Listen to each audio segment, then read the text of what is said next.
여러분, 우리가 사는 세상은 사람을 이 세상의 수만 종 중에 하나라고 말합니다. 사람이 특별할 게 없다는 거예요. 사람이 별다를 게 없다는 겁니다. 사람은 헤아릴 수 없는 수만 종의 식물, 동물, 그 중에 하나에 불과하다는 겁니다. 이렇게 우연히 이 우주에 어떤 폭발이라든지 이런 것이 일어나면서 수십억 년, 수백억 년 지나가면서 여러 가지 과정들을 거쳐서 그렇게 살아가다가 보니까 오늘날과 같은 세상이 됐고, 오늘날 사람들이 살아가는 세상이 됐다는 겁니다. 그러니까 오늘 우리가 살아가는 세상을 살고 있는 사람은 그런 어떤 만물 수많은 종 중에 하나의 종일 뿐이에요. 인간이 여러 가지 짐승들의 종들 중에서 하나의 종일 뿐입니다. 그래서 사람의 사촌으로 무슨 유인원도 있고 원숭이도 있고 다 이렇게 가면서 지능을 얻게 됐고, 우리가 그런 어떤 문화를 만들게 됐다. 이런 게 사람에 대한 이야기입니다. 우리가 사람을 그렇게 이해하고 있으면 어떻게 살 것인가 고민할 필요도 없어요. 인간이라고 하는 것이 어떤 목적에 의해서 지어져서 어딘가를 향해서 어떤 사람이 되어야 마땅한가라고 하는 것이 있어야 인생에 고민이 있는 거지, 그냥 이렇게 수십억 년 지나오면서 우연의 결과로 오늘 인간이라고 하는 종자가 생기게 되고, 그 사람들은 다른 이런 세상의 이런 종들보다도 뭔가 지능 같은 것들이 있어가지고 이런 문화를 만들어서 과학 문명을 만들고 오늘 이렇게 우리가 살아간다라고 우리가 그렇게 믿는다면 고민할 필요가 없습니다. 그냥 살면 되는 거예요. 인간은 어디서 와서 무엇을 위해서 살다가 어디로 가야 되는가라고 하는 질문 앞에는 우리가 무엇을 생각하는 거냐면 사람이 왜 생겼냐는 거죠. 우리는 정말 사람들이 연구하고 과학적인 것들을 생각해가면서 말하는 것처럼 수십억 년 전에 어떤 폭발로 우주가 시작이 되고 그 우주가 확장이 되면서 나타나는 현상들, 이런 것들에서 식물도 생기고 동물도 생기고 그것이 계속해서 과정을 거쳐가다 보니까 인간이라고 하는 특별한 종이 생기게 되고, 그 종은 지능을 갖췄고 그래서 어떤 문화를 만들고 문화에 이어서 계속 과학 문명을 발달시켜가는 것이 사람이라고 생각한다면 우리가 뭘 위해서 살아야 되나 고민할 필요가 있습니까? 인간다운 것이 무엇이라고 고민할 필요가 있습니까? 우리는 어떻게 살다가 어떻게 죽어야 되나라고 하는 것을 고민할 필요가 없습니다. 여러분, 오늘 저녁에 우리가 여기 와 있는 이유가 무엇입니까? 왜 우리는 출애굽기를 통해서 하나님께서 인생을 갖고 가시는 과정에 대해서 우리가 배워야 하나요? 마음에 새겨야 하나요? 그래서 우리에게 인생에 일어나는 사건을 해석하고 내게 일어나는 사건 앞에 하나님의 역사를 살펴보고 거기 앞에 우리가 반응해서 살아가야 될 이유가 무엇입니까? 그것은 우리는 사람은 우연히 생겨진 존재가 아니라 하나님이 계획하시고 하나님께서 작정하시고 하나님께서 만드신 존재라고 하는 것을 믿는 믿음으로부터 시작하는 겁니다. 여러분, 우리는 하나님께서 사람을 자기의 형상, 하나님의 형상대로 만드셨다라고 믿습니다. 하나님이 창조하신 존귀한 자요, 거룩한 자요, 이 세상의 무엇과 비교할 수 없는 하나님의 창조의 영광으로 하나님이 만드신 이 세상의 모든 피조물의 가장 하이라이트로 최고의 보석으로 만든 것이 사람이라고 믿습니다. 이 세상의 모든 것에 하나님의 기운이 스며 있지만은 모든 하나님이 만드신 피조물 속에 하나님의 신성이 스며 있습니다. 하나님의 아름다움이 꽃에 스며 있습니다. 하나님의 생명의 풍성함이 이파리에 숨어 있습니다. 그러나 여러분, 하나님의 형상으로 지음받은 것은 세상의 피조물 중에는 없습니다. 오직 사람만이 하나님께서 하나님의 형상으로 하나님의 생명을 불어넣어서 하나님을, 보이지 않는 하나님을 보여주면서 보이지 않는 하나님을 대신해서 이 땅을 통치하며 관리하고 섬기고 봉사하며 살아갈 수 있는 하나님의 대행자로, 하나님의 형상으로, 하나님의 분신으로 사람을 만들었다라고 믿습니다. 하나님은 사람을 창조하셨어요. 근데 창조하신 것은 뭐가 있는 거냐면 창조의 목적이 있는 겁니다. 우리는 로마서 11장 36절에 말씀한 것처럼 여러분, 만물이 다 하나님에게서 나오고 하나님에 의해서 이 세상에 유지되고 있다가 마지막에 하나님 앞에 심판을 받게 되는 것이 이 세상의 모든 만물이 여러분 지금 살아가고 있는 그런 과정이라는 거예요. 여러분, 그 하나님의 역사 가운데서 우리가 벗어났기 때문에, 하나님의 창조의 목적에서 벗어났기 때문에, 하나님을 잃어버렸기 때문에, 하나님이 만드신 목적에서 우리가 떨어졌기 때문에, 그래서 우리가 뭐 한 겁니까? 타락한 것이요, 우리가 죄를 지은 것이요, 죄의 삭스로 사망이 우리에게 온 것이라는 거예요. 그래서 우리가 이 사망에서 건진받아서 구원을 받아야 되는 존재. 인간은 구원을 받아야 되는 존재라는, 사람은 누구냐? 구원을 받지 않으면 하나님의 심판을 이기지 못하고 불과 유황에 던져질 운명에 처한 것이 사람이라는 겁니다. 마태복음 25장 31절에 말씀한 것처럼 사람은 마귀와 그의 사자들을 위하여 예비된 지옥에 던져질 수밖에 없는, 하나님의 형상으로 지음받았지만 하나님의 형상을 잃어버렸고 하나님의 통치권을 가지고 만왕의 왕의 여러분 분신으로 이 땅을 살리고 이 땅을 세워가며 모든 만물들을 복되고 아름답게 가꿔야 될 그런 사명을 가지고 태어났지만 그런 사명을 다 잃어버린 거죠. 도리어 하나님을 보여줘야 될 사람이 도리어 하나님을 끊어내고 우리 스스로 하나님처럼 모든 것들의 왕이 되어서 그 위에 군림하고 지배하고 그것들을 다 우리를 위하여 사용하면서, 우리가 하나님의 왕되심은 섬김에 있고 하나님의 왕되심은 살리는 데 있고 가꾸는 데 있어요. 그런데 여러분, 하나님과 관계가 끊어지고 우리가 스스로 왕이 되면서 우리의 왕됨은 어떤 겁니까?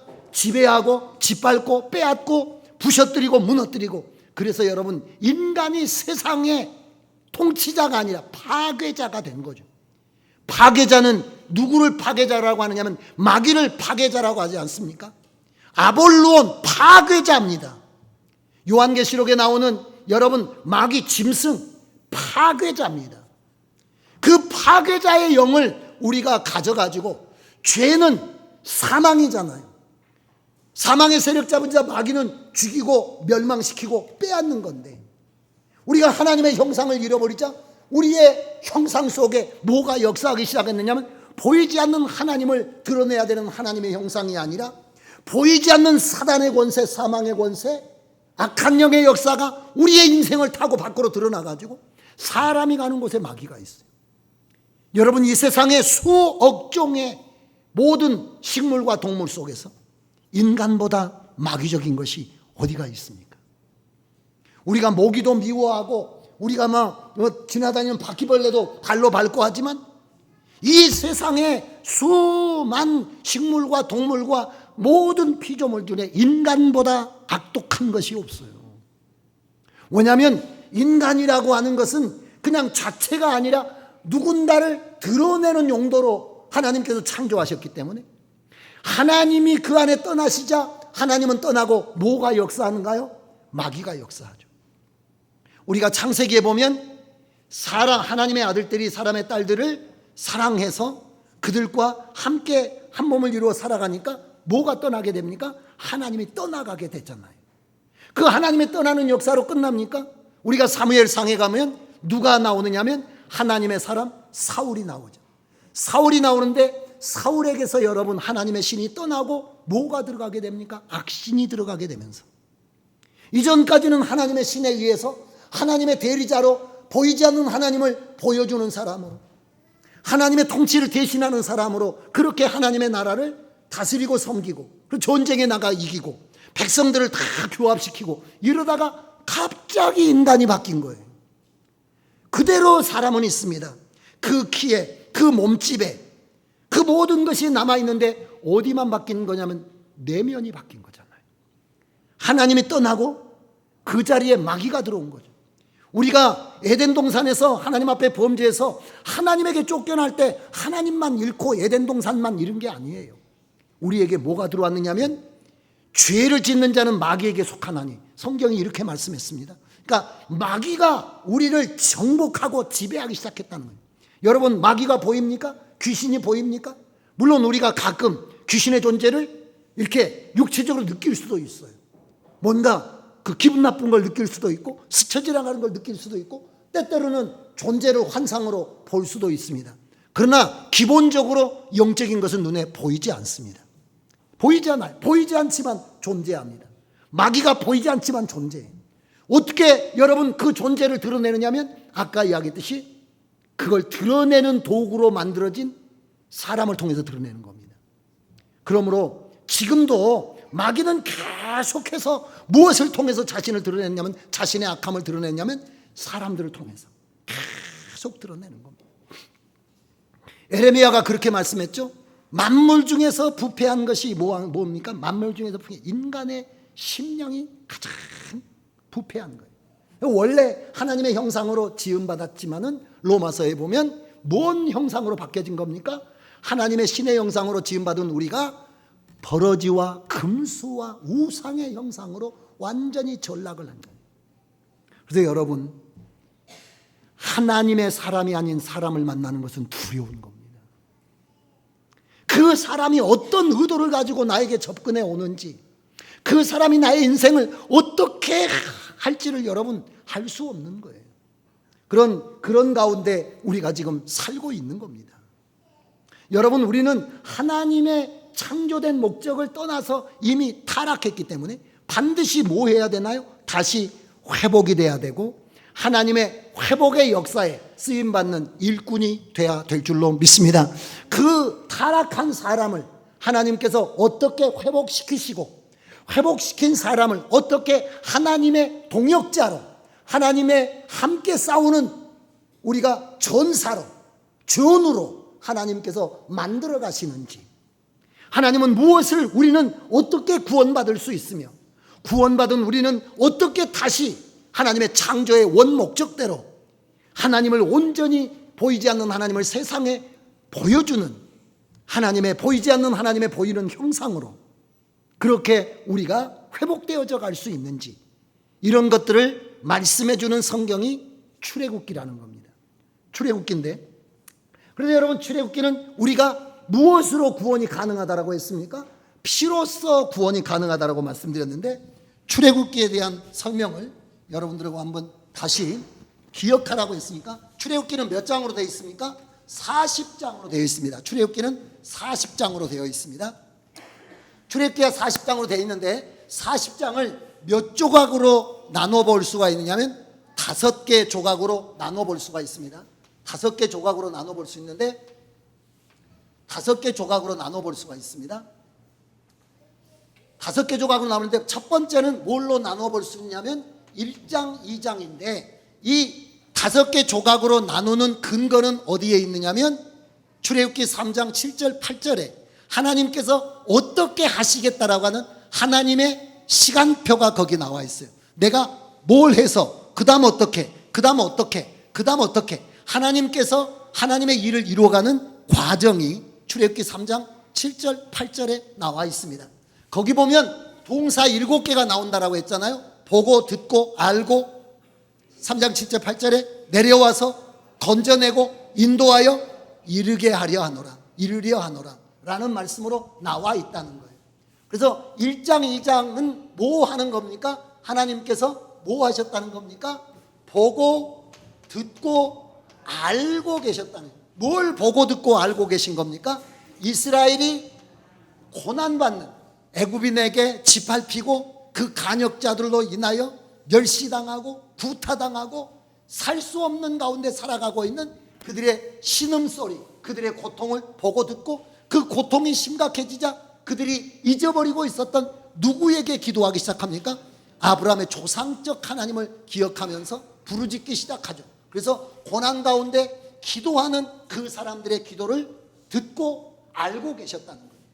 듣고 알고 계시는 것에서 끝나는 게 아니고 이제 하나님께서 어떻게 하십니까? 그들의 부르짖음에 응답하기 위하여 내려오시는데, 그 내려오시는 것이 고난 가운데 부르짖는 그들에게 응답하시는 하나님이 뭘로 응답하십니까? 은혜로 응답하세요. 왜 은혜로 응답하시느냐면 이스라엘은 400년 동안 하나님을 잊어버린 민족, 하나님을 경외하며 살지 않았습니다. 하나님이 누군지 알지 못합니다. 하나님을 위해서 아무것도 한 게 없어요. 그러나 여러분, 그들이 고통 가운데서 부르짖을 때 하나님께서 불쌍히 여기셔서 응답하십니다. 한 것이 없는데 사랑을 받는 것을 우리가 뭐라고 말하냐면 은혜라고 이야기해요. 우리 교회 이름이 뭡니까? 은혜 사랑 교회잖아요. 우리는 은혜 받은 사람이라고 하는 게 신앙의 출발인데, 하나님께서 은혜를 베풀어 주세요. 은혜를 베푸시는데 어떻게 은혜를 베푸시나요? 누구를 보내서? 사람, 목자를 보내시잖아요. 그들을 건질 구원자, 목자, 사람을 보내요. 목자를 보내십니다. 근데 그 목자는 누구였습니까? 모세였습니다. 모세였습니다. 하나님 앞에 연단받고 훈련받은 모세는, 제가 설명하는 이 과정을 뭐 했다고 했습니까? 먼저 거친 사람입니다. 거쳐서 어디로 투입된 겁니까? 하나님의 동역자로, 하나님의 전우로, 하나님의 여러분 함께 운명 지어진 사람으로 하나님의 구원의 현장에 투입이 된 거잖아요. 하나님께서는 구원의 역사를 이루실 때 반드시 누구를 사용하신다고요? 사람을 사용하십니다. 하나님께서 인간이 타락했을 때 구원을 약속하신 창세기 3장 15절에 보면 누가 온다라고 했습니까? 여자의 후손 예수님이 오지만, 예수님이 뭘로 오십니까? 사람의 모습으로 오세요. 구원을 하실 때 사람을 보내시는데, 사람이 그냥 사람이 아니고 그 안에 누가 계신 사람입니까? 하나님이 계신 사람을 보내요. 이게 모세를 보내셔서 하나님께서 여러분 바로에게서 그 백성을 건져내는 역사를 이루십니다. 이게 여러분 건져내고 보고 듣고 알고 내려와서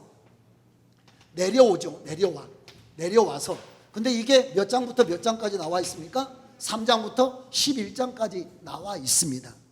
그리고 이제 그 백성에게 내려와서 모세가 바로에게 다 이런 우상을 거꾸로 뜨리는 역사를 해가면서 마지막에 이제 12장에 가면 뭐 하는 겁니까? 건져내는데 이 건짐받는 것을 우리가 무엇 받았다라고 했습니까? 구원받는다라고 해서 구원받는다. 우리가 구원받아요. 여러분, 이게 우리가 지금 구원받아야 될 존재라는 거죠. 지금 우리가 살고 있는 곳이 원래 우리가 살던 자리가 아니라는 거예요. 우리가 살아가는 모습이 원래 우리에게 하나님께서 정한 모습이 아니라는 것입니다. 인간은 이렇게 살다가 이렇게 죽도록 지음받은 존재가 아니라는 것입니다. 이런 식으로 형편없이 살다가 그냥 무력하게 나이 먹어가 살다가 이렇게 죽는 게 인간의 원모습이 아니에요. 하나님의 형상대로 지음받은 사람이라 우리는 구원받아야 되는데, 구원받을 만한 것이 우리 안에 있습니까? 없습니까? 없습니다. 죄 가운데 태어나서 죄만 짓고 산 게 우리의 인생이에요. 지금까지 우리의 세월을 한마디로 말한다면 하나님의 원수된 삶입니다. 하나님의 원수된 삶을 살아온 거잖아요. 하나님의 원수된 삶을 살아온 우리를 하나님께서 구원해 주세요. 그 구원도 뭘로 된 겁니까?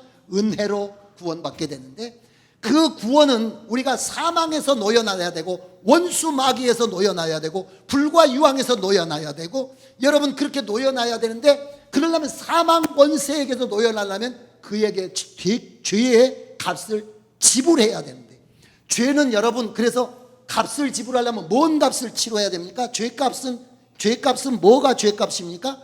피가 죄값입니다. 왜 피가 죄값이냐면, 죄 지었으면 뭐 해야 되죠? 죽어야 돼요. 죄의 삭은 사망이에요. 이해되시면 아멘 해보세요. 죄값은 사망이라니까. 우리가 수박값은 2만 원이고 포도값은 2만 3천 원이고, 제가 왜 잘하냐면 어저께 저녁에 사왔거든요. 그런데 죄값은 얼마입니까? 죄값은 사망을 내놔야 죄값이 치러집니다.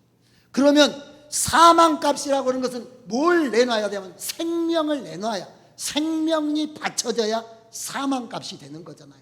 근데 성경에 생명이 어디에 있습니까? 피에 있으니까, 피가 흘려지면 뭐가 씻어진다는 겁니까? 죄가 씻어지고 사망과 관계가 끊어진다. 그래서 피가 죄를 사하기 때문에 하나님께서 이스라엘 백성들을 건지기 위하여 뭐 하라고 하셨습니까? 양을 잡아서 피를 받아다가 문 인방과 설주에다가 다 바르라고. 문을 보면 이렇게 가로지른 거 있고 세로로 있는 거 있잖아요. 여기다가 피를 바르라고 이야기한 거예요. 피를 발라야 돼. 피를 발라야 되는데 이 피는 무슨 피였습니까? 그때 당시에는 어린 양의 피였습니다. 어린 양의 피였는데 이 어린 양은 짐승이나 이런 피로 사람을 구원할 수는 없습니다. 왜냐하면 가치가 더 없기 때문에. 인간보다 소나 개가 값이 있는 건 아니잖아요. 그러니까 짐승을 잡아서 인간의 죄를 씻을 수는 없는 거예요. 제가 아까 말한 대로 여러분, 인간을 씻으려면 뭐보다 나은 피가 와야 됩니까? 아벨의 피보다 나은 피가 와야 된다라고 이야기를 해요. 히브리서에. 아벨의 피는 의인의 피예요. 그러니까 이 세상에서 하나님께서 인정하시는 가장 살았던 사람 중에 의인으로 생각하시는 아벨의 피보다 더 나은 피가 뿌려지지 않으면 인간은 죄에서 노연할 수가 없습니다. 그래서 여기는 어린 양이 죽었지만 그 어린 양은 누구를 이야기하는 거라고 했습니까? 예수님을 이야기하는 거예요. 요한복음 1장 29절에 보라, 세상 죄를 지고 가는 하나님의 어린 양이로다, 이렇게 나와 있어요. 그래서 이 어린 양이 뭐해서 죽습니까? 피 흘려 죽고 그 몸뚱이는 어떻게 해야 돼요? 전부 다 분리해가지고 찢어가지고 고기를 여러분 불에다가 구워가지고 다 먹는 거잖아요. 고기를 먹는데 이 어린 양은 예수 그리스도를 이야기하는 것이고, 여기서는 예수가 뭐 흘려 죽고 피를, 그래서 예수님은 죽어도 그냥 죽으면 안 돼요. 어떻게 죽어야 되죠? 피 흘려 죽어야 되고, 피만 흘리고 죽으면 되는 게 아니죠. 뭘 찢겨 죽여야 됩니까? 갈게 찢겨서 죽어야 됩니다. 왜냐하면 우리가 그 피가 흘려져야 죄가 우리가 끊어지게 되고, 그 찢겨진 우리가 몸을 먹어야 우리가 하나님의 생명이 자라갈 수 있는 생명의 양식으로 생명력을 얻기 때문에 그렇게 되는 거죠. 이렇게 해서 우리는 여러분 무엇 받은 겁니까? 예수님이 내 죄를 지고 죽고 내가 예수님의 생명을 가지고 산 자가 되었으니 이것을 우리는 뭐 받았다라고 이야기한다고요? 구원받았다네. 근데 구원받을 때까지 내가 한 게 있습니까? 없습니까? 아무것도 한 게 없으니, 그래서 우리가 뭘로 구원받았다라고 말해요? 은혜로 구원받았다라고. 한 번만 더 해볼까요? 은혜로 구원받았습니다. 은혜로 말미암아 구원받은, 하나님께서 찾아오셔서 듣고 보고 알고 우리에게 구원자를 보내셔서, 목자를 보내셔서 그 피의 대가로 구원해 주셨다. 그러면 구원받은 것으로 여기 끝나느냐? 그렇지 않습니다. 그렇지 않고 우리가 여기 지금 구원받았다라고 하는 것을, 여러분 제가 예수 생명이라고, 구원이라고 하는 것은 예수 생명을 우리 안에 이식시켜주는 것이, 잃었던 생명을 다시 찾는 것이 구원인데, 예수의 생명이 우리 안에 이식될 때 뭘로 이식되냐면 씨로서 이식됩니다. 예수 생명이 씨로 이식됩니다. 씨로서 이식됐는데, 이 씨는 자라서 뭐가 돼야 되나요? 열매가 돼야 되는데, 무슨 열매가 되냐면 속이 꽉 찬 알곡이 돼야 되고, 그 알곡 중에서도 맨 처음에 익은 알곡, 그걸 뭐라고 합니까? 첫열매로 나와야 되죠. 그래서 하나님께서 우리를 여기까지 인도하시는데, 여기까지가 우리가 교회에서 말하는 나 구원받았다, 의롭다함을 받았다. 그래서 우리가 신학적으로는 이걸 뭐라고 하냐면 칭의라고 해요. 의롭다 됨을 받았다. 당신은 이제 의로운 사람 됐습니다. 이렇게 법적으로 당신은 죄값 치렀으니까 오늘부터 자유입니다. 이런 걸 칭의라고 합니다. 근데 이게 다 끝난 게 아니에요. 아까 이야기했지만 이제 여러분, 하나님께서 원래 우리를 창조하신 창조의 어디로 돌아가야 됩니까? 목적으로 돌아가야 돼요. 창조의 목적은 뭐 하는 것이었습니까? 우리로 하여금 보이지 않는 하나님을 보여주는 역할을 하고, 하나님의 통치를 우리가 함께 그 하나님의 다스리심을 이 땅에 드러내는, 그러기 위해서 무너진 무엇을 복구해야 됩니까? 하나님의 나라를 복구하는, 천국을 회복하고 그 나라를 하나님의 뜻으로 통치해가는 일을 우리에게 여러분 다시 회복시키시는 건데, 그래서 원래 우리는 하나님의 자녀로만 창조된 게 아니고 하나님의 자녀인 동시에 하나님과 함께 하나님의 모든 피조물을 통치하고 관리하고 그것을 다스리는 뭘로 창조된 겁니까? 통치자. 하나님과 함께 다스리는 공동 통치자로 우리를 만드신 거예요. 그래서 인간은 여러분 피조물 중에 가장 아름다운 최고의 가치 있는 그런 여러분 피조물이죠. 이렇게 그러므로 우리가 하나님의 자녀로 끝나는 게 아니라 이 자녀는 반드시 어디에 이르러야 된다는 겁니까? 장성한 분량에 이르러서 어디까지 와야 된다는, 왕권을 상속할 수 있는 통치자까지 자라가야 된다는 거예요. 근데 이건 그냥 되는 게 아니고 여러분 무슨 과정이 필요하다고 했습니까? 훈련의 과정이 필요한데 우리가 이런 걸 뭐라고 이야기하냐면 교회에서는 성화라고 이야기해요. 성화되어 간다. 그게 단순하게 예수님 닮아간다는 정도가 아닙니다. 성화되어 가는데 이 과정이 출애굽기로 보면 여기서 1장부터 12장까지가 구원받은 건데 이게 출애굽기가 40장이니까 몇 퍼센트 정도 됩니까? 한 30% 정도 된대요. 나머지 우리가 농사를 짓 때 예수님 농사를 짓는데 농사 씨 뿌린 게 농사의 전부가 아니에요. 그때부터 농사를 시작하는 겁니다. 계속해서 봄, 여름, 가을이 될 때까지 날마다 나가서 풀 뜯고 물 대주고 물 뺏고 거름 주고 다 또 가지 꺾어주고 이러면서 계속해서 여러분 농사를 지어요. 그러면 농사 짓지 않는 채 방치하면 어떻게 됩니까? 내버려 두면, 이 씨를 씨대로 내버려 두면 이건 쭉정이가 되고 만다라고 말했잖아요. 농사라고 하는 것은 정밀한 작업이고 과학적인 것이고 굉장히 끈기가 필요하고, 그래서 이렇게 쌀을 모를 별을 이렇게 해가지고 우리가 그걸로 밥을 해 먹을 때까지 200 몇 번 농부가 허리 구부려야 밥이 우리 입에 들어온다, 그런 이야기가 있었어요.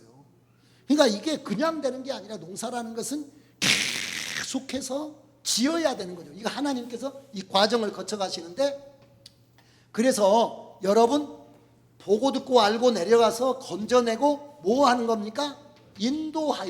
인도하시는데 이게 몇 장부터 몇 장에 나와 있냐면 13장부터 24장까지 나와 있습니다. 인도하는데 어디로 인도하셨습니까? 하나님께서 이 인도하는 과정이 뭐냐면 우리 안에 그리스도께서 충만해져 가는 과정이에요. 살림 싸가지고 마귀가 나갔으니까 우리 안에 이제 대신 뭘로 채워야 됩니까? 예수님의 비전으로, 예수님의 성품으로, 예수님의 역사로 채워가야 된다는 거예요. 그렇지 않으면 그 자리에 도로 못 나는 겁니까?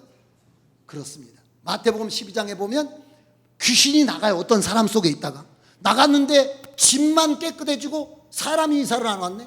그러니까 다시 들어와 가지고 옛날 귀신이 들어오는데 혼자 안 들어오고 더 많은 귀신을 데리고 들어와 가지고 그 사람 형편없는 사람이 됐다. 예수님께서 이렇게 말씀하세요. 구원받았으면, 여러분 하나님의 자녀 됐으면 여러분 안에 이제는 뭘로 충만해 가야 됩니까? 예수님으로 충만해져 가야 되는데, 그러기 위해서는 뭘 해야 되냐면 훈련을 받아야 된다라고 말했잖아요. 훈련 받는데 하나님께서 그곳으로 이끌어 가십니다. 첫 번째는 어디로 이끌어 가시나요? 홍해로 이끌어 가시는데요. 홍해 사건은 13장 13장에 하나님 안에 6월절에 구원받고 결단하여 출발을 결단한 다음에 14장에 홍해를 거쳐서 15장에 승리의 노래가 나오는데, 이 홍해라고 하는 것은 뭘 말한다고 했습니까? 세례를 말한다고 했습니다. 세례. 고린도전서 10장 1절부터 2절에 보면 세례라고 바울사도가 설명했는데, 이 세례라고 하는 것은 로마서 6장에 보면 세례는 뭘 이야기하는 거냐면 예수 그리스도와 함께 십자가에서 누가 죽는 것입니까? 내가 죽는, 옛사람이 죽고 예수의 생명으로 새롭게 부활하여 올라오는 걸 세례라고 그래요. 그래서 세례는 반드시 어디에 갖다 세례하는 겁니까? 물이라고 하는 게 물 속으로 들어갔잖아요. 물 속으로 들어갔다는 말은 물이라는 말하고 어디하고 똑같으냐면 땅이라고 하는 말하고 똑같아요. 그러니까 내가 물 아래에 있다라는 말은 어디에 묻혔다는 겁니까? 땅 속에 장사 지냈다는 뜻이에요.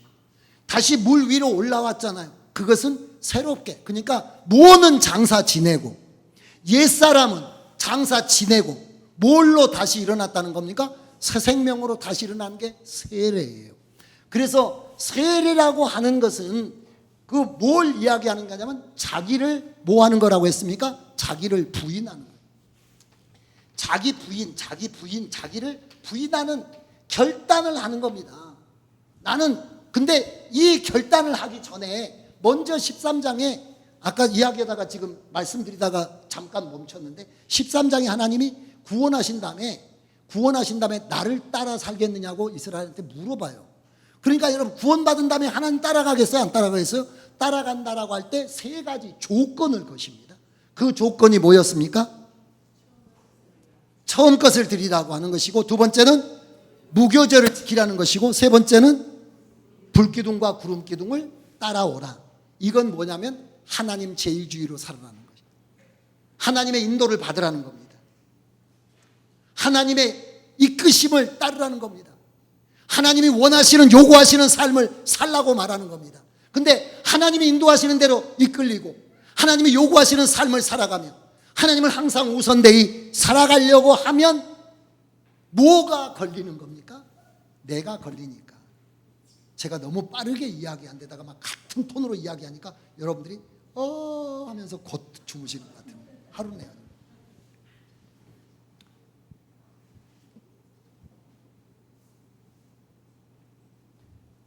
누가 방해자가 되냐면 내가 방해자가 되니까. 그래서 누가 처리가 돼야 되는 게 내가 처리되지 않으면, 옛사람이 처리되지 않으면, 자아가 처리되지 않으면, 그래서 이걸 뭐라고 이야기합니까? 자기 부인. 여기서부터 여러분 주님을 따르는 거잖아요. 여기는 구원을 받았, 그 자리에 앉아 있었잖아요. 구원 받았고 이제는 주님을 뭐 해야 됩니까? 따라 나서야 됩니다. 따라 나서는 첫 번째가 세례받는 이 홍해로 주님께서 인도하신 건데, 이건 마태복음 16장 24절에 뭐라고 말했습니까? 나를 따라오려거든. 시작이 뭡니까? 시작이 뭡니까? 근데 여러분 구원을 받고 싶지만 뭐를 하기는 싫습니까?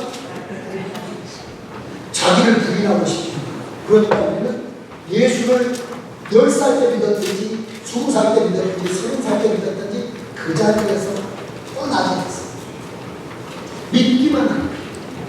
그리고 누구의 전략에 말려드는 겁니까? 아까 바로의 전략. 여기서 믿으라고 깊이 가지 말라고 하잖아요.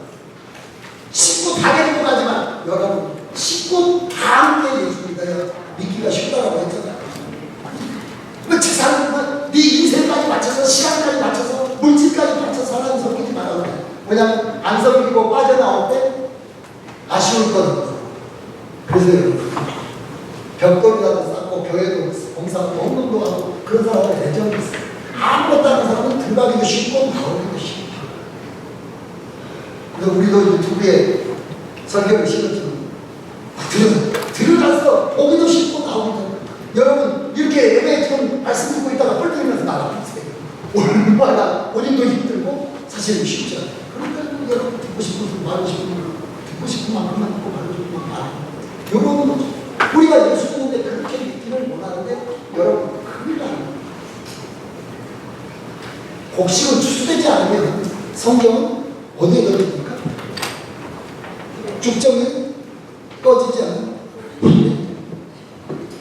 근데 하나님께서 자기 부인, 여기 자기 부인의 결단을 하게 하시죠. 세례를 통해서. 그래서 여러분 아까 말씀드린 대로 그 홍해를 건너가면서 자기를 죽음에 내줬더니 자기가 죽은 게 아니고 뒤따라오던 뭐가 죽었습니까? 바로 애물들이에요. 그러니까 내가 나를 죽이면 내가 다 끝난 거예요. 나를 쥐고 끌었던 마귀에서 다 끌어들여. 그런 역사가 있게 되길 주의 이름으로 축원합니다. 그런 다음에 어디로 인도하셨죠? 광야로 데리고 가셨어요. 광야로 데리고 가셔서 술광야, 신광야, 르비딤 광야를 쭉 지나오는데 이 광야를 거쳐가면서 이스라엘 백성들이 훈련을 받아. 무슨 훈련을 받냐? 자기를 부인했지만 이게 몸에 배요 안 돼요?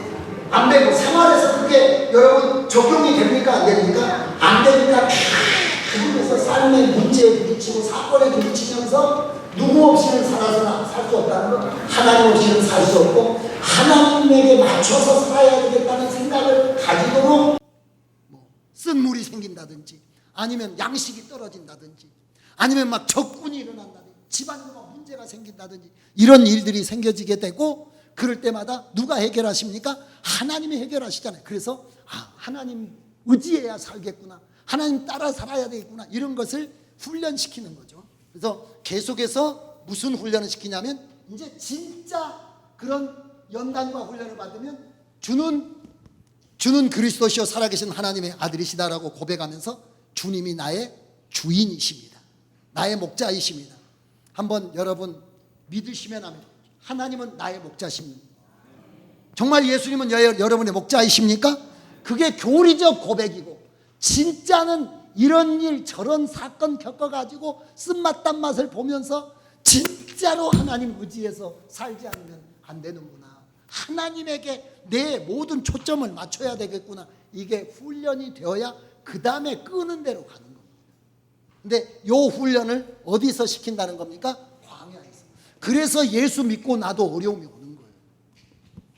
그래서 예수 믿고 와도 집안에 문제가 터지게 되고, 예수 믿고 나도 막 사업이 무너지게 되고 막 이런 것들이 생겨요. 그런 것들은 다 뭘 해서 그러냐면, 자기 부인을 우리의 삶에 익히기 위한 그런 과정 속에서 죽을 것 같지만 뭐가 경험되냐면 하나님이 살려주셔. 할렐루야. 그래서 하나님이 나를 살려주시는구나, 이런 훈련을 시키신 다음에, 그래서 내가 여기 하나님을 목자로 인정하고, 진짜로 이게 생활 속에서 목자로 인정하고 하나님에게 초점을 맞춰서 하나님이 인도하시는 길로 따라야 내가 그게 정말 사는 길이고 하나님께 영광 돌리는 길이고 내가 복된 길이구나 라고 하는 걸 깨달은 사람에게 하나님께서 뭘 가르쳐 주신다는 겁니까? 그러면 하나님이 내 뜻은 이거야, 내 비전은, 꿈은 이거야, 내 원칙은 이거야, 나는 이런 걸 가치 있게 생각해 라고 하는 것을 가르쳐 주는데, 그러기 위해서 어디로 인도하십니까? 신의 산으로 인도해서 무엇을 주십니까? 말씀을 주셔서 하나님의 자기를 다 알려주세요. 나는 이런 걸 좋아해요. 근데 여러분, 우리가 하나님이 좋아하시는 걸 아나요? 하나님의 꿈을 아나요? 하나님의 가치를 아나요? 이런 것 없이 그냥 우리는 무슨 가치로 삽니까? 내 가치로 살고 세상 가치로 살고, 무슨 꿈을 꿉니까? 내 꿈을 꾸고, 어디 길을 갑니까? 내 길을 가요. 그러면 여러분, 예수 믿는 사람 아닙니까? 예수 믿어요. 그 사람은 지금 어디 안 간 겁니까? 훈련 안 받은 거예요. 훈련 안 받으면 아까 이야기했듯이 하나님의 장자로 하나님의 기업을 상속할 수 없습니다. 이렇게 해서 하나님의 말씀을 통해서 하나님을 알려줘요. 그래서 우리가 이 말씀을 통해서 하나님의 비전을 알게 되고, 하나님의 원칙을 알게 되고, 하나님의 가치를 알게 되고, 이런 걸 알게 돼요. 그래서 하나님은 어떻게 성도를 이끄시고 성도를 다스려 가시고 하나님의 나라를 이루시는구나 라고 하는 것을 깨닫게 된다는 거예요. 이런 사람을 하나님께서 인도하여 어떻게 하십니까? 데려갑니다. 이르게 합니다. 이르게 하십니다. 여기가 어디로 데리고 가는 겁니까? 25장부터 40장까지가 성막을 만드는 이야기로 다 나와 있습니다. 성막을 만드는 건데, 그 성막은 누가 함께 살려고 만들어 놓은 성막입니까? 하나님과 이스라엘 백성들이 함께 살기 위하여 만들어 놓은 성막이에요. 그러니까 이런 과정을 거쳐서 여기에 이르게 되면 하나님과 뭐 하게 된다는 겁니까? 연합이 되게 되는 거예요. 완전히. 그래서 뭐 되게 된다고 그랬죠? 한 몸, 한 운명, 한 생애가 되게 돼요.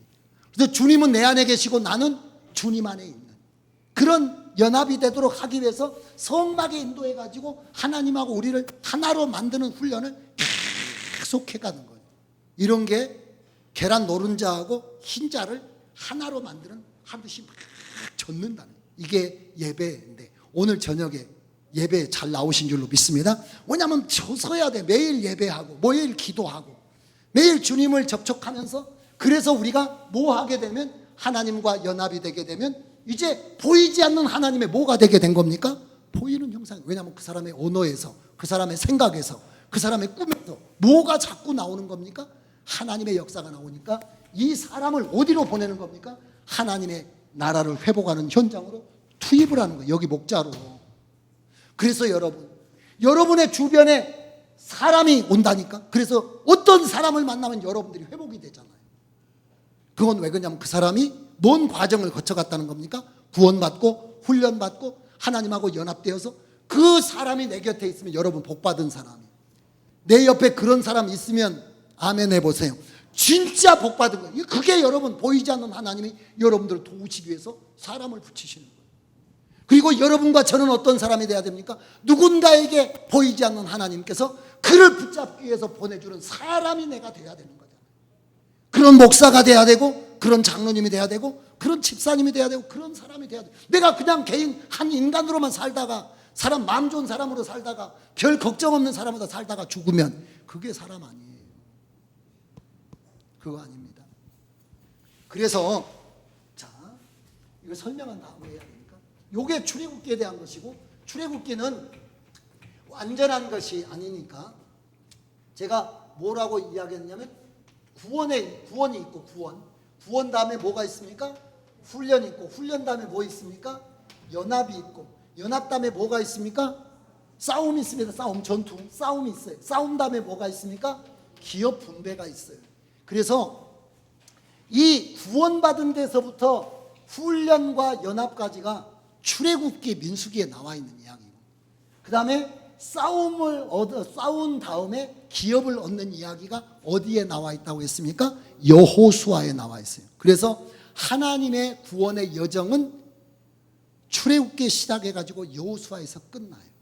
근데 여러분 아까 설명했듯이 우리가 연합하면 뭐 하게 된다고요? 하나님의 어디에 우리가 투입하신다고요? 하나님의 싸움에. 그 싸움은 막 주먹으로 치고 칼로 죽이는 싸움이 아니라 뭘로 싸우는 겁니까? 복음 싸우는 건데, 어떤 말의 복음도 있지만 누가 복음입니까? 여러분이 복음이요. 그래서 여러분이 가는 곳에 복음의 불이 번져가는 거죠. 사람 하나가 거기 떨어지면 놀라운 역사가 나타납니다.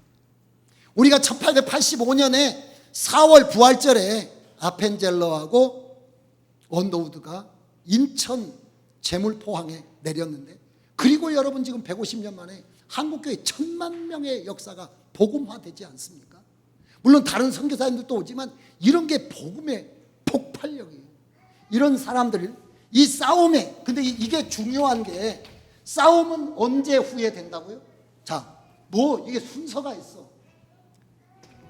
구원받은 후에 훈련을 받고 완전히 주와 연합해서 싸움에 들어가는데, 싸움이 왜 중요하냐?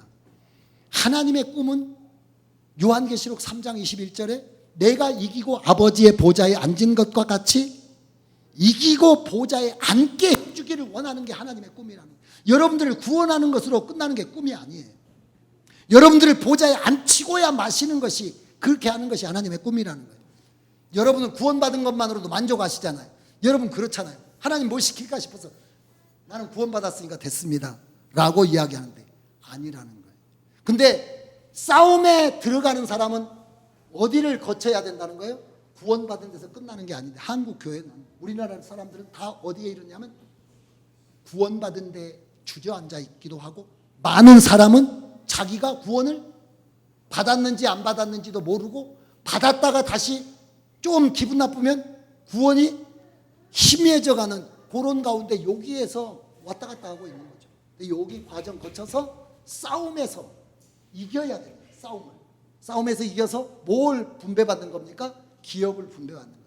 이게 하늘의 여러분 통치권이에요. 그래서 여기에 이른 사람들은 하늘에서 주님께서 뭐라고 합니까? 세세토록 주와 함께 왕노릇하게 하시리라.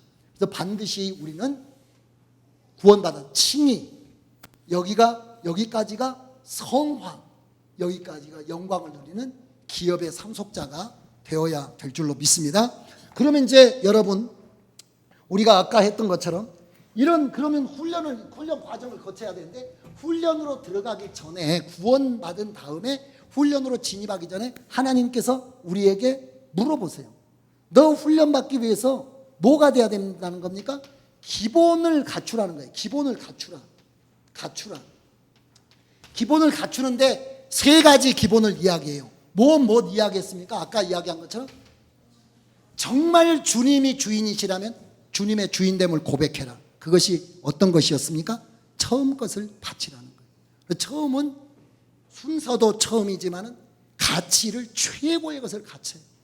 그래서 여러분 우리가 주일 성수하는 것이나 우리가 하나님 앞에 뭐 헌금하는 것이나 이런 것들을 항상 소중한 걸로 해야 되고 가장 귀히 여긴 걸로 해야 돼요.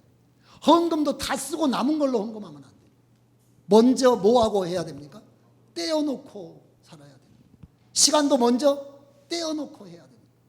우리나라 어머니들은 옛날에 하나님 믿지도 않았는데 밥을 떠가지고 꼬수레 하고 밥 먹었어요. 여러분, 우리는 그런 우상 숭배하던 우리 조상만도 못해. 뭐냐면 우리는 우리가 살아계신 하나님 앞에 처음 것을 드리고 우리가 살아가는 게 아니라 우리 시간 남은 대로 예배도 나와요. 그래서 우리 교회는 뭐 규모가 그렇게 크지는 않는데 1부, 2부, 3부, 4부, 5부, 7부 정말 최고의 컨디션에서 최고로 예배드리는 시간에 나가겠어요? 아니면 자기가 편하는 시간에 다 하고 찌끄러기 시간에 나가는 거예요? 안 되는 거죠. 이 사람은 아예 출발 자체가 가능합니까? 가능하지 않습니까? 자기는 출발했다고 나는 홍해를 통해서 뭐 광야를 지나서 이제 하나님이 내 안에 말로 한다고 되는 게 아니에요. 입으로 하고 속으로 거짓말하는 사람으로 외식하는 사람이라고.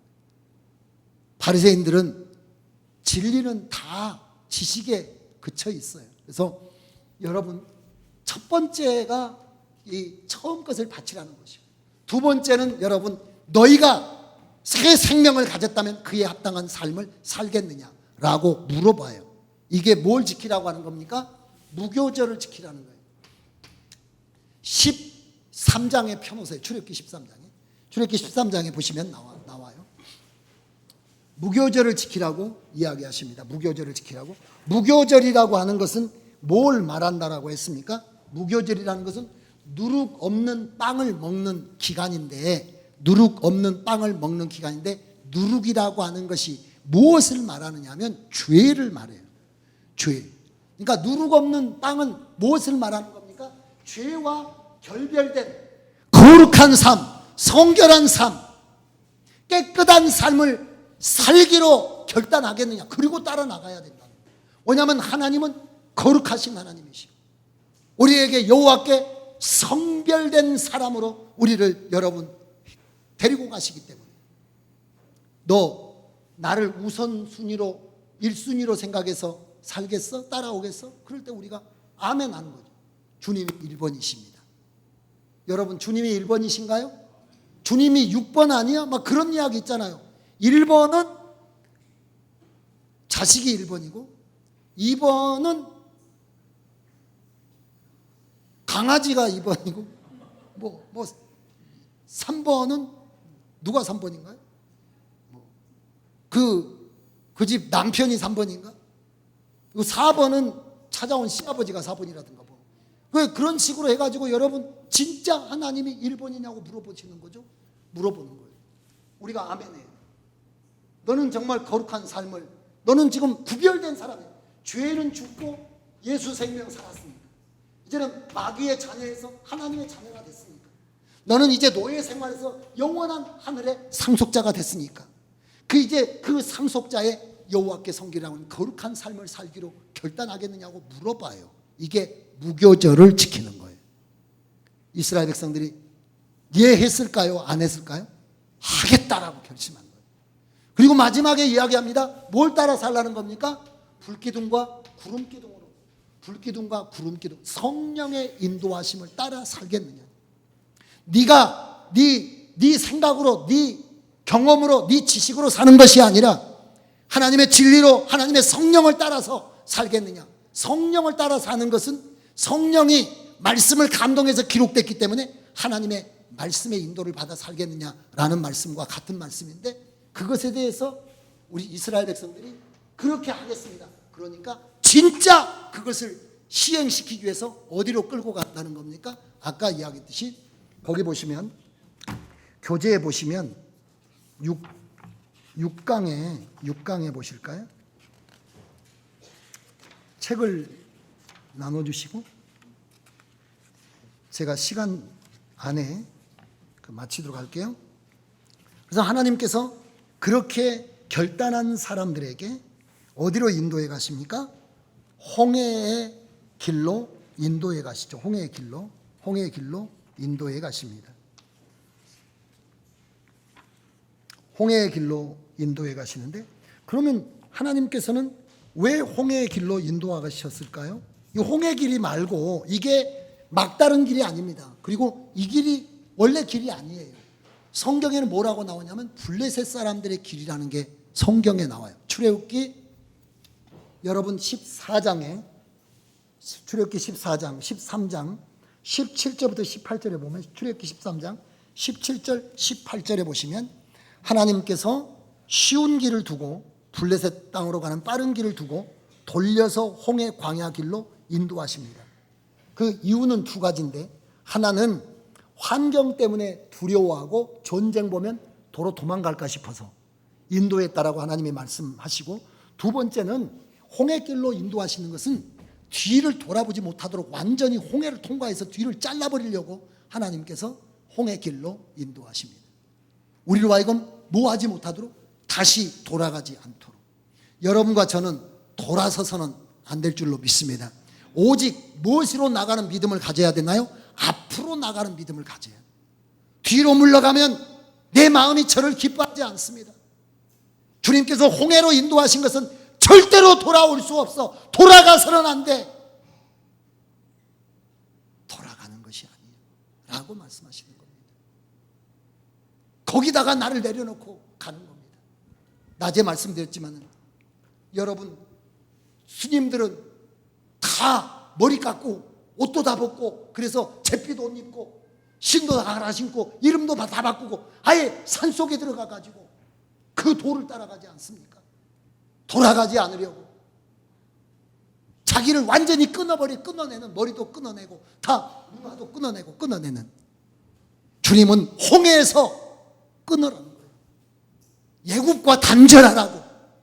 다시는 뒤로 돌아가서는 안 된다라고. 근데 우리는 믿다가 뒤로 계속 빠고 하는 거예요. 어디까지 가버리는 겁니까? 애굽까지. 낮에 말씀드렸듯이 이 훈련 과정에서 끊임없이 우리 안에서 소리가 나와요. 뭐라고 나오냐면, 뭐 하자고 나온다고요? 돌아가자고 나온다. 그럼 돌아가는 것은 왜 돌아가자고 그럴까요? 가다 보니까 너무 훈련이 쉽지 않아요. 원래 훈련은 힘든 겁니다. 훈련에서 땀 흘리지 않는 사람은 전쟁에서 피 흘려 죽게 됩니다.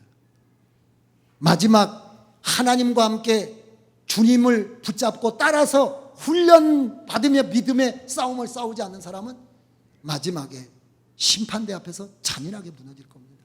그러니까 여러분, 우리가 나가야 되는데, 그래서 홍해길로 인도하셨습니다. 막다른 길로 하나님께서 이스라엘 백성들을 인도하셨습니다. 그리고 여러분, 그렇게 인도하신 것은 인간의 마음이 너무 간사해요. 그래서 지금은 애굽에서 해방돼야 되고 애굽 사람들에게 지긋지긋하게 고생했으니까 또 좋은 땅 준다고 하니까 빨리 따라 나왔지만, 조금만 지나면 인간의 마음이 무엇과 같습니까? 그런 줄 아십니다. 그래서 블레셋 길로 가면 다 돌아가는 거예요. 400년의 고통보다도 지금 블레셋 사람들과 전쟁하면서 겪는 고통이 더 큰 고통으로 느껴지면서 도로 애굽으로 들어가게 되니까 하나님께서 아예 돌려가지고 홍해 쪽으로 데리고 와서, 홍해에서 무엇도 보여주냐면 하나님이 얼마나 강력한 분이신지, 너희를 위해 싸우시고 너희를 인도해 가신 것을 현장에서 완전히 초자연적으로 다 보이시죠.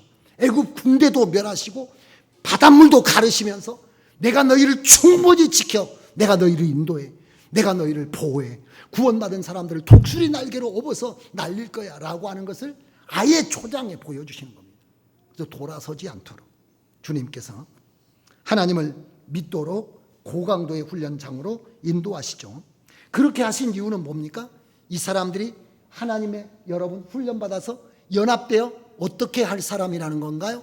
하나님과 영적 전쟁에 투입돼야 될 사람들입니다. 세상을 새롭게 하실 겁니다. 하나님. 여러분, 말씀 시간에 제가 그런 말씀을 전한 적이 있는데요, 하나님이 계시지 않는 시대는 없습니다. 영원전부터 영원까지 하나님이 계시잖아요. 그러나 하나님의 역사가 없는 때는 있어요. 하나님이 계셨지만은 하나님의 역사가 보이지 않는 때가 있습니다. 왜 그럴까요?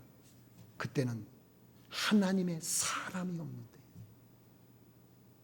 그러니까 하나님의 구속사는 반드시 누구와 함께 이루어지는 구속사입니까? 사람과 함께 이루어지는 구속사. 하나님의 역사는 사람이 동역자입니다. 여러분, 옆 사람에게 말해주세요. 당신이 하나님에게는 필요합니다. 별로 안 필요해요? 그러면 여러분이 말해요. 나 같은 사람, 아니요. 여러분이 대단해서 필요한 게 아니라 하나님은 항상 둘이 나와야 경기를 해야 된다니까. 내가 뭐 능력이 있어서가 아니라 혼자 하면 그게 경기 규칙에, 하나님 경기 규칙에 어긋나는 거예요. 무조건 하나님에게는 누가 필요합니까? 사람이 없으면 경기 출전이 안 되는 거나 마찬가지예요. 그래서 하나님의 동역자로 여러분들을 인도해 가시는데, 하나님께서 여러분들을 세워 가시는데, 우리가 여러분 그런 것들에서 제대로 훈련받아서 깨닫지 못하고 인도받지 못하는 그런 가운데 있기 때문에 하나님께서 그런 과정들을 막 보이시는 거죠. 홍해를 통해서 우리로 하나님의 일꾼으로 세워 가시도록. 그러니까 여러분, 그렇게 세워서 하나님에게 연합시키지 않으면 싸움의 현장에 투입될 수가 없다니까요. 우리는 그러면 살다가 뭐로 살다가 죽습니까? 그냥 예수를 믿고 구원은 받았지만은 누구의 도구로 쓰임 받습니까? 마귀의 도구로 쓰임 받고 하나님의 원수로 살다가 그냥 세상에서 살다가 죽어버리는 거예요. 천국에 가지만 여러분 상도 없고 기업도 없이 그냥 부끄러운 구원을 얻는다고 성경이 그러잖아요. 불 가운데서 구원 얻는 것 같고 벌거벗고 하나님 앞에 서는 것 같은, 우리가 그 주님의 피 흘리신 현장을 우리가 하나님의 나라에 가서 주님의 손을 만지고 주님과 함께 믿음의 싸움을 싸우며 기업을 얻었던 사람들이 면류관 쓰고 천만 천사와 함께 걸을 때 나는 오직 이 땅에서 예수 믿은 다음에 그냥 내가 살고 싶은 대로 내 길을 가다가 내 인생 맞춰서 올라왔을 때 부끄러운 거죠. 슬피 울며 애통하는 거예요. 거기에 가지 않도록 우리가 하나님의 인도를 받아야 될 줄로 믿습니다. 그래서 여러분, 이게 지금 모세와 이스라엘 백성들에게 뭐 하는 거냐면, 하나님은 정말 우리를 지키시는구나. 하나님은 이런 자연이나 애굽의 군대를 다 멸하시고 우리를 끝까지 인도하시는 분이시구나. 이런 것들을 하나님께서 가르쳐 주십니다. 이런 과정을 거쳐서 하나님을 의지하면서 앞으로 나가게 되는 줄로 믿습니다. 이제 홍해 앞에 이스라엘 백성일 때 이 전쟁에 승리하기 위해서 하나님께서 어떻게 하시느냐면, 하나님께서 말씀하시는 말씀이 있습니다. 하나님께서 뭐라고 말씀하시느냐면, 너희는 가만히 서서, 이렇게 말씀하시죠. 너희는 가만히 서서 하나님이 오늘날 너희 위에서 일하시는 하나님의 구원을 보라, 이렇게 이야기하는데, 우리에게도 위기가 왔을 때, 교회든지 가정이든지 여러분의 삶에 위기가 왔을 때 여러분과 제가 이기는 방법이 어떤 거냐면 하나님의 편에 서는 겁니다. 하나님의 편에 서는 거. 가만히 서서라는 말 뜻이 무슨 말이냐면 자기의 위치를 정확하게 알고 그 자리에 서서라고 하는 건데, 그 자리가 어떤 자리냐면, 이스라엘 백성이 지금 어떤 상황이냐면 홍해가 가로막고 있고 뒤에서 군대가 오니까 계속해서 성경에 보면 뭘 이야기냐면 이스라엘이 원망하고 불평해요. 이 자리는 여러분 그 백성이 서야 되는 자리예요? 구원받은 백성이 서야 되는 자리인가요? 하나님에게 훈련받는 사람이 서야 되는 자리인가요? 아닙니다. 그 자리는 여러분 애굽의 사람이 서 있는 자리고 여러분 하나님의 원수가 서 있는 자리니까, 너희는 가만히 서서라는 말은 네 설 자리로 와서 서라는 말이에요. 그러니까 우리가 하나님 앞에 어떤 우리 인생 앞에 하나님으로 인하여 뭐 해결해야 될 문제와 이런 장벽이 만났을 때, 그런 장벽 앞에 서 있을 때 우리가 해야 될, 가장 먼저 해야 될 일은 뭐라고요? 우리가 서야 될 자리에 서야 되는데, 서야 되는 자리는 어떤 자리냐면 하나님의 편에 서야 됩니다. 하나님께서 역사하실 수 있는 자리에 서야 된다는 겁니다. 하나님께서 함께 하실 수 있는 자리에 서야 돼요. 원망하는 자리가 아니고 불평하는 자리가 아니고 하나님을 대적하는 자리가 아니고 하나님의 원수된 자리가 아니라 계속해서 원망하고 불평하고 하나님을 시험하잖아요. 가만히 서서라는 게 제자리에 위치해서 하나님의 구원을 기다리라는 겁니다. 그래야 하나님이 역사를 할 수가 있어요. 막 교회가 사건에 부딪히게 되고 여러분의 가정이 사건에 부딪히게 되고 홍해 앞에 있는 것과 같이 할 때 여러분이 여러분 자세를 가다듬고 원망하고 불평하고 여러분들의 막 하나님에게 우리가 원망하는 자세를 걷어들이고 어떻게 해야 된다는 겁니까? 하나님을 신뢰하면서 여기까지 인도하신 하나님께 구원해 주셨잖아요. 우리 같은 사람들을 하나님의 자녀 삼아 주셨잖아요. 그 하나님께서 끝까지 나를 지켜주시리라고 우리가 믿음으로 고백하면서 그 자리에 있어야 어떻게 된다는 겁니까? 애굽의 군대가 무너지게 되고 홍해가 갈라지는 역사가 있습니다. 그 다음에 두 번째는 이런 시험 앞에 섰을 때, 홍해 앞에서 전쟁을 할 때 바로의 군대를 수장시키는 두 번째 이유는 너희는 가만히 서서라고 하는 게 뭐냐면 조용히 하라는 뜻이에요.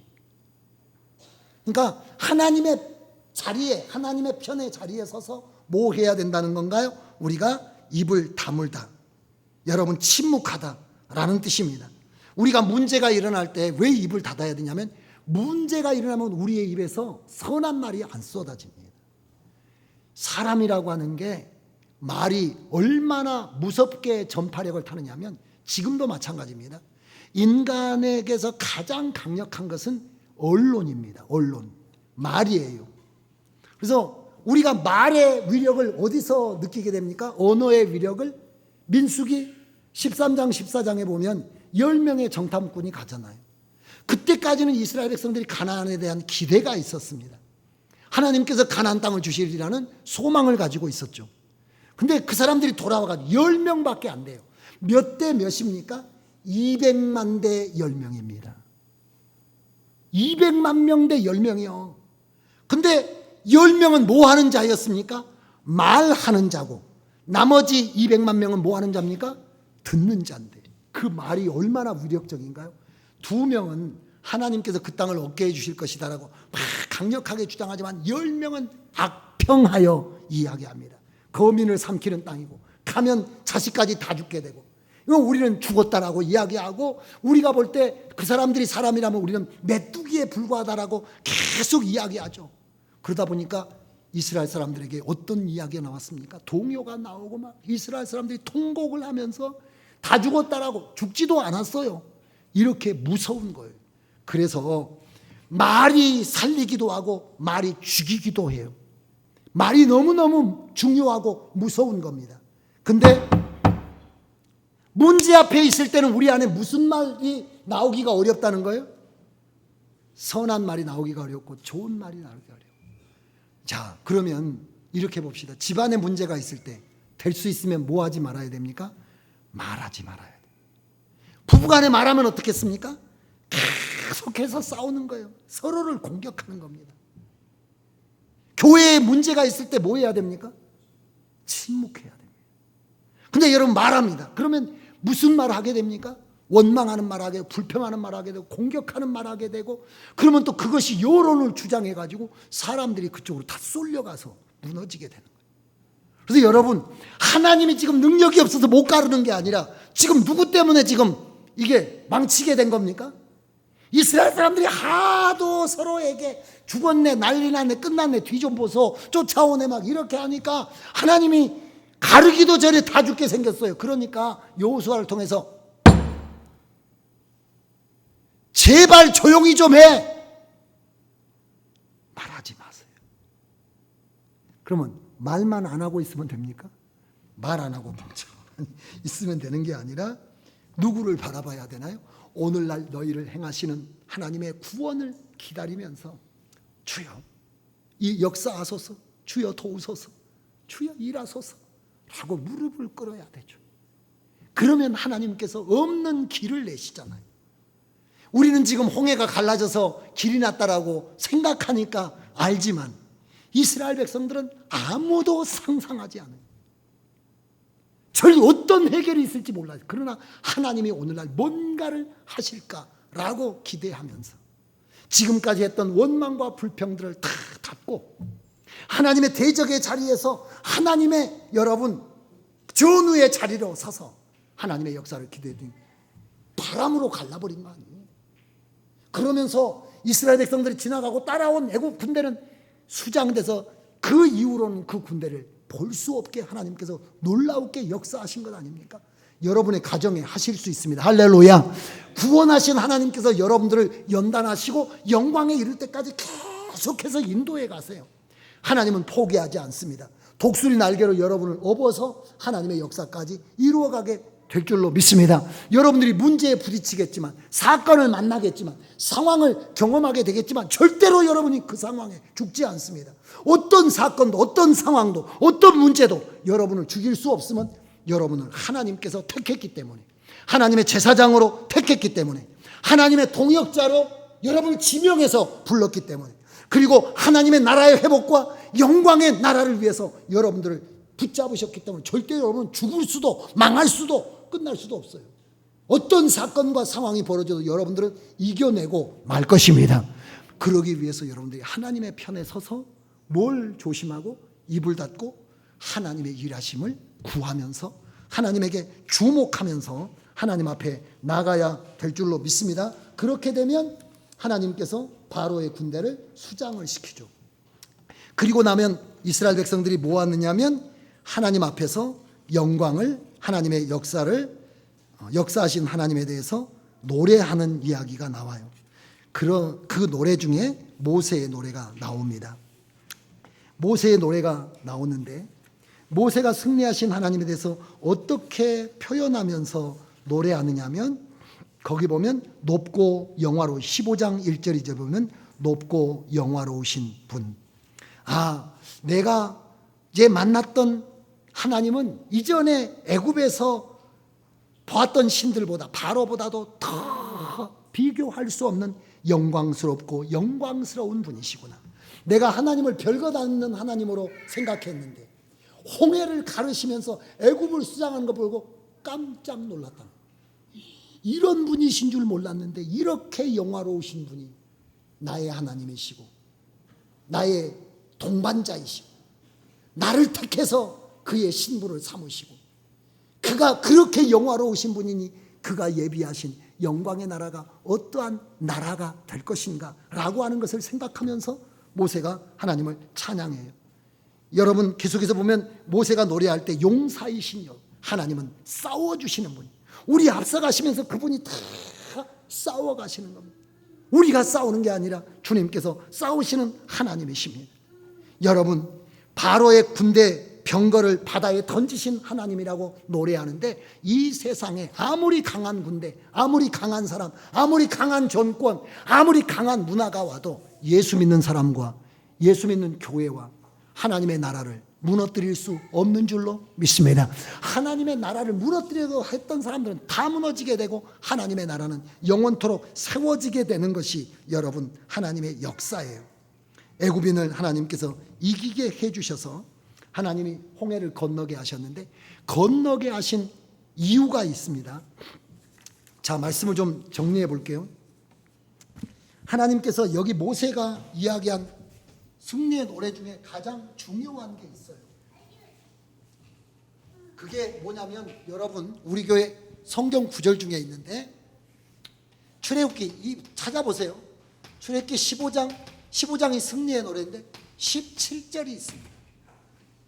하나님께서 이기게 하시고 하나님께서 인도하고 계신, 그러면 여러분 우리가 애굽에서 나오는 것이 문제가 아니라 나오는 것, 탈출하는 것이 필요하지만 탈출이 끝이 아닙니다. 우리는 어디가 있다는 겁니까? 어딘가 도착해야 될 도착지가 있다는 거예요. 그걸 설명해 주는데 읽어보겠습니다. 중요한 말씀이니까 같이 읽어볼까요?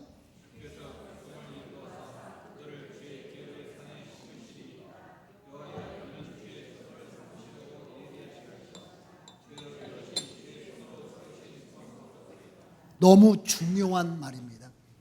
여러분들을 구원하신 것은 여러분들을 구원하시고 훈련시켜서 어디로 인도하시겠다는 겁니까? 주의 성소, 기업의 산에 심으셔서 뭘 삼으시겠다는 겁니까? 주의 집을 삼으시겠다는 거예요. 하나님께서 여러분을 인도하셔서 기업의 산에 심으셔서 하나님의 성소, 하나님의 집, 하나님의 신부를 삼으시겠다는 겁니다.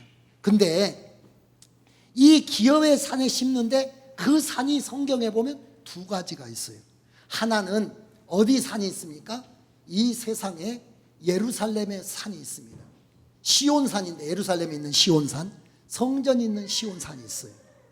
근데 하나님의 꿈은 이 땅에서 여러분들을 구원하여 어디 산에 심는 거냐면 하늘의 시온산에, 하나님의 영광에 여러분 그곳에 함께 앉혀주시고 왕노릇하시고 그 하나님의 영광스러움으로 여러분을 영광스럽게 하고 세세토록 주로 더불어 먹고 주로 더불어 누리도록 하시기 위한 건데, 그래서 구원의 시작은 출애굽이라면 구원의 완성은 하늘에 어디에 도착하는 겁니까? 하늘의 시온산에. 누구의 신부대요? 그리스도의 신부대요.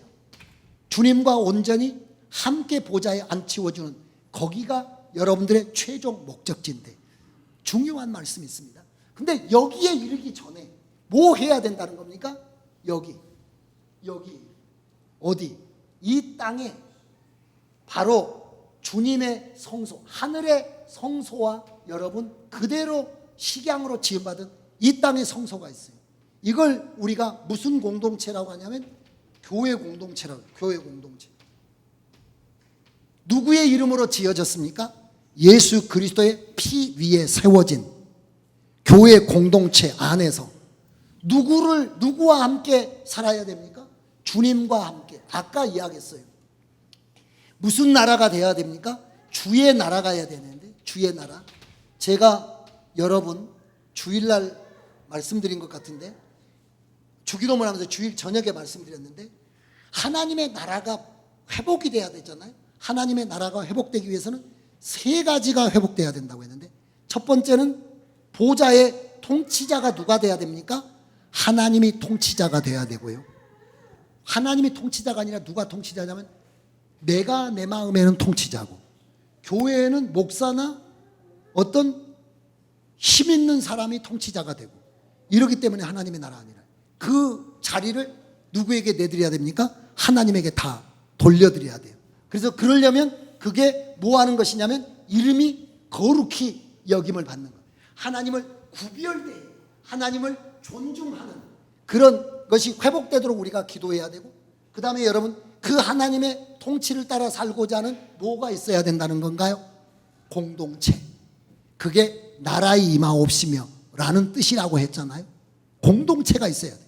그 다음에 그 공동체가 하나님에 의해서 통치를 받아야 되는데, 그러기 위해서는 뭐 해야 되는 겁니까? 하나님의 말씀이 선포되고 그 말씀이 순종돼야 되니까, 뜻이 하늘에서 이룬 것과 같이 땅에서도 이루어져야 하나님의 나라예요. 요게 하나님의 나라의 회복인데, 우리가 그 나라로 여러분 인도하시는 과정에서 여기서 그 실상을 보여줘야 된다는 겁니다. 그러니까 우리가 교회 안에 하나님께서 여기서 인도해서 여기 안에 와서 하나님으로 더불어 먹고 마시고 하나님을 진정으로 주로 섬기고 하나님에게 통치받는 백성으로, 이 교회 공동체 안에는 적어도 하나님의 원리가, 하나님의 법이, 하나님의 뜻이 시행되는 그런 공동체로 돼야 된다. 이게 한번 물어볼게요. 이게 지금 우리 교회 같은 경우에 이게 세상 공동체요, 이게 하늘의 공동체요? 하늘의 공동체입니까? 하늘의 공동체가 되려면 뭐가 있어야 돼요? 아까 이야기했듯이 하나님이 정말 우리 교회 주인일까요? 우리는 지금 지체로 하나님을 위해서, 하나님의 거룩한 나라의 회복을 위해서 함께 모인 예수 생명을 가진 지체로서 몸을 이룬 그리스도의 신부된 교회인가요? 그리고 우리는 계속해서 하나님의 말씀의 선포를 받고 하나님의 가치를 여러분 우리에게 계속 우리가 그 말씀에 순종하는 그런 교회로 여러분 세워져 가면서, 그러면 이 교회는 교회로 있는 게 아니라 아까 이야기했듯이 하나님은 뭐 하시는 건가요? 구원의 역사를 계속해 가는 거죠, 마지막까지. 그러므로 이 교회는 예수 하나님과 성도가 하나 되어 여기까지 인도하셔서 온전히 하나 되게 한 다음에 요 하나 된 교회는 어디를 향해서 나가는 겁니까? 세상으로 흩어지는 교회. 그래서 너희는 가서 모든 족속으로 제자를 삼아 아버지와 아들과 성령의 이름으로 세례를 주고 내가 너에게 분반 모든 것을 가르쳐 지키게 하라는 강력한 전도 공동체, 선교 공동체, 하나님 나라 회복의 공동체. 그것을 위해서 여러분들이 살고 있는 직장에서 거짓말도 좀 적게 하시고 정직하게 사시고 성실하게 하고 일도 끝까지 더 하고 마무리도 잘하고 항상 인상도 제가 좀 깜짝 놀랐네요. 왜냐하면 요 유튜브에 영상 몇 개 올렸는데 어떻게 인상이 좀 별로 불편한지 왜 이렇게 인상 쓰는지. 옛날에 누가 그러다 인상 좀 쓰지 마라 그러더니 그때는 나 별로 인상 안 쓸 것 같은데 그랬더니 내가 봤더니 진짜로 인상도 별로 썼더라고요. 여러분 항상 하나님의 나라를 복음을 전하면서도 여러분들이 정직하게, 여러분들이 공의롭게, 여러분들이 성실하게, 여러분들이 보이지 않는 하나님을 보여주는 사람으로, 세상은 하나님 보이지 않는 하나님을 못 만나니까 우리는 믿음으로 보고 말씀을 통해서 보지만 세상은 우리를 통해서 보게, 그것이 우리를 창조하신 목적이고 우리를 구원하신 목적이니까 그렇게 또 혼자가 아니라 교회가 함께 모여가지고 하나님의 복음을 증거하고, 우리가 이 지역에 교회가 위치해 있으니까 적어도 이 지역에 수 없는 하나님의 아름다운 교회들이 있지만 그 교회 가운데 제사장된 교회의 역할을 하려고 해야 되고, 정말 노아의 방주와 같은 그런 역할을 하려고 해야 되고, 그래서 우리 성도들이 여기 이 지역에 이사 와서 사시고 그러는데 그렇게 살아가면서 항상 여러분들이 뭐 해야 돼? 진리를 구하며 공의를 행하고, 여러분들이 성실하고 여러분들이 참되고 그렇게 살아가면서 자꾸만 여러분들에게서 뭐가 표현되어야 되는 거죠? 하나님이 표현되는. 그래서 어디에 참여해야 되냐면 아까 하나님의 구원 전쟁에 참여하는 뭐로? 하나님이 보내실 목자로, 하나님이 보내실 하나님의 사람으로. 지금도 하나님의 구속의 역사는 사람을 통해서 이어져 가니까 아까 설명하다가 제가 끊어졌는데 하나님의 구속사는 누구의 역사냐면 사람의 역사고, 사람이 끊어지면 하나님의 역사가 조용한 거예요. 누가 나타나야 됩니까? 하나님의 사람이 나타나야 하나님의 역사가 있어요. 마태복음에도 보면 그렇기 때문에 누구의 이름이 열거됩니까? 사람들의 이름이 쫙 열거가 돼요. 이것은 하나님의 역사는 무슨 역사냐면 사람이 함께 싸워가는 역사. 하나님의 구속의 역사는 함께 싸워가는 역사예요. 그 역사의 주인공이 여러분인 줄로 믿습니다. 여러분 구원받은 하나님의 자녀이십니까? 구원받는데 계시다면 하나님은 여러분들에게 결단을 요구하시고 나를 따르라고 하실 것입니다. 선한 목자 되신 하나님 따라가면서 여러분들이 자기 부인의 홍해를 건너서 삶에서 하나님을 모시고 살아가는 그런 훈련들을 해가면서 여러분들이 하나님의 말씀의 통치를 받고 우리 교회가 하나님의 말씀의 통치를 받아가면서 온전히 하나님과 하나 되어 다시 세상에 보내지게 되고 우리 교회가 있는 이 지역이 하나님의 나라로 회복이 되고 또 우리에게 주신 하나님의 은혜를 따라 우리가 열방에 복음을 전하면서 하나님의 나라의 회복을 위해서 살아간다면 우리는 이 땅의 교회가 어디로 들리게 됩니까? 하늘로 들려 하늘의 시온산에 주와 함께 서게 되는 은혜를 받게 될 줄로 믿습니다.